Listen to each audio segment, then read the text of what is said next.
आप सभी को मेरा प्रणाम। बहुत सारे लोगों का प्रश्न है और ये प्रश्न बहुत सारे लोगों का कल्याण कर सकता है। प्रश्न क्या है? गुरुजी, मोटापे का समाधान बताइए।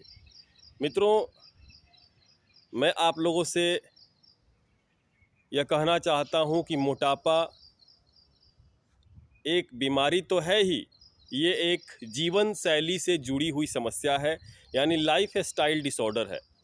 यदि आप अपने लाइफ स्टाइल को ख़राब करते हैं, आपके उठने का समय, सोने का समय, खाने पीने का समय अनियमित है, आप ऐसी चीज़ें खाते हैं जो आपको नहीं खाना चाहिए, जंक फूड, फास्ट फूड, तली हुई और ऐसी चीज़ें जिसमें एलडीएल की मात्रा ज़्यादा हो, यानी बैड फैट, बैड कोलेस्ट्रॉल, खराब वसा।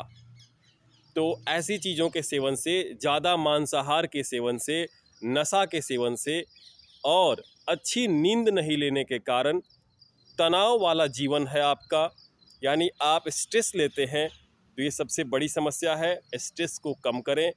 और आपका सिटिंग जॉब है, यानी बैठने वाला ही काम है, आप बैठे जा रहे हैं लंबे समय तक, 8 से 10 घंटे आपका सिटिंग जॉब है, तो ये भी एक बहुत बड़ी कारण है आपके मोटापे को बढ़ाने के लिए। एक और कारण है जेनेटिक, यानी अगर आपके माता पिता, दादा दादी इत्यादि मोटे हैं तो आपको भी मोटापा होने का डर है। सावधान हो जाएं। इसका क्या समाधान है? कैसे इस मोटापे को ठीक करें और एक आदर्श वजन पाएं, अपने आप को पूर्ण फिट कैसे बनाएं? इसका सबसे बढ़िया समाधान है योगाभ्यास करना। सुबह सुबह उठ जाएं, ब्रह्म मुहूर्त में 3 गिलास गुनगुना पानी पिएं उकड़ू बैठ करके, और उसके बाद पेट को खाली करें और आप योगाभ्यास में लग जाएं। आपके योगाभ्यास का समय हो सुबह में ब्रह्म मुहूर्त में, यानी भगवान सूर्य के उगने के साथ साथ ही आप प्रैक्टिस करें। इसमें आपको पवन मुक्तासन पार्ट 1, 2, 3 के अभ्यास करने हैं और कुछ गत्यात्मक अभ्यास करने हैं, जैसे चक्की चालन क्रिया, गत्यात्मक मेरु वक्रासना और नौका संचालन। इसमें नौकासन और पीठ के बल लेट करके जो भी हम अभ्यास करते हैं पैरों का, वो सारे अभ्यास जो हमारे परंपरागत अभ्यास है, सबको तो करेंगे ही करेंगे, लेकिन हम अंत में अगर हम समर्थ हो जाएं, धीरे धीरे हमारे शरीर की फ्लेक्सिबिलिटी बढ़ने लगे, तो हम उसमें सूर्य नमस्कार को भी ऐड कर देंगे। और लास्ट में हम प्राणायाम के सेशन में कपालभाति प्राणायाम का अधिक अभ्यास करेंगे, मंडूक आसन, अग्निसार क्रिया, इस तरह के गत्यात्मक अभ्यास जो हमारे शरीर में ऊर्जा को बढ़ाता है और ऊर्जा को बढ़ाने के बाद हमारे शरीर के एक्स्ट्रा फैट को बर्न करता है। ठीक है, उसके बाद हम ध्यान करेंगे। योग निद्रा इत्यादि के अभ्यास के बाद हम अपने स्ट्रेस लेवल को डाउन करने का प्रयास करते हैं। और हमारा लाइफ स्टाइल कैसा हो, फिर हम कैसा डाइट लें, तो मैं आपको फिर से हाथ जोड़कर ये आग्रह करूँगा कि हमारी डाइट कैसी हो। हम अपने डाइट में कार्बोहाइड्रेट और फैट को कम लेने का प्रयास करें। अगर फैट लेते भी हैं तो देसी गाय के घी को छोड़ करके बाकी किसी भी प्रकार का फैट ना लें। हाँ, अगर आपके घर में किसी भी ऐसा तेल यूज़ हो रहा हो, जैसे आपको शुद्ध सरसों का तेल, शुद्ध नारियल का तेल इत्यादि ही प्रयोग में लाना है।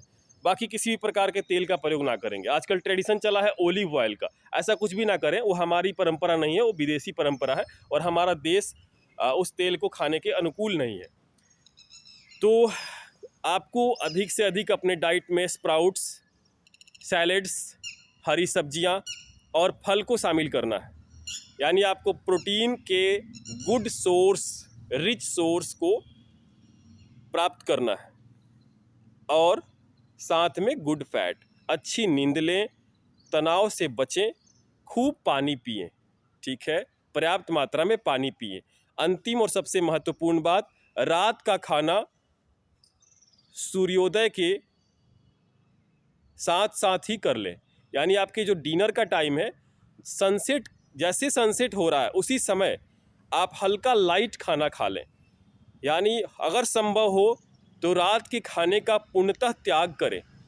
उसके जगह पर आप लिक्विड डाइट ले सकते हैं, जैसे शुद्ध देसी गाय का दूध गुनगुना करके हल्का ठंडा कर दें, उसको पिएं और उसके बाद ठंडा करके पीना है ताकि वो गैस न बनाए। उसके बाद रात में आपको वॉक भी करना है, जैसे लगभग आप 1 से 2 किलोमीटर वॉक कर लिए, फिर आप योग निद्रा करते हुए सो गए। गहरी नींद आवश्यक है और आपको प्रातःकाल जल्दी बिस्तर से उठ जाना है। प्रातःकाल का समय होता है इंटेस्टाइन के लिए। अगर हम प्रातःकाल जल्दी उठ जाएंगे तो हमारी आंतें स्वच्छ रहेंगी। आप इन सभी बातों का पालन करें, अपने खाने पीने को संतुलित करें, जिह्वा को नियंत्रित रखें, स्वाद के चक्कर में ना पड़ें। अगर स्वाद के चक्कर में पड़ेंगे तो स्वास्थ्य को खो देंगे। रसना और वासना 2 चीज़ों को अपने नियंत्रण में रखें, अपने मन को अपने नियंत्रण में रखें। सभी बीमारियों का समाधान मन से ही शुरू होता है, तो अपने मन को अपने कंट्रोल में रखें। जय श्री राम।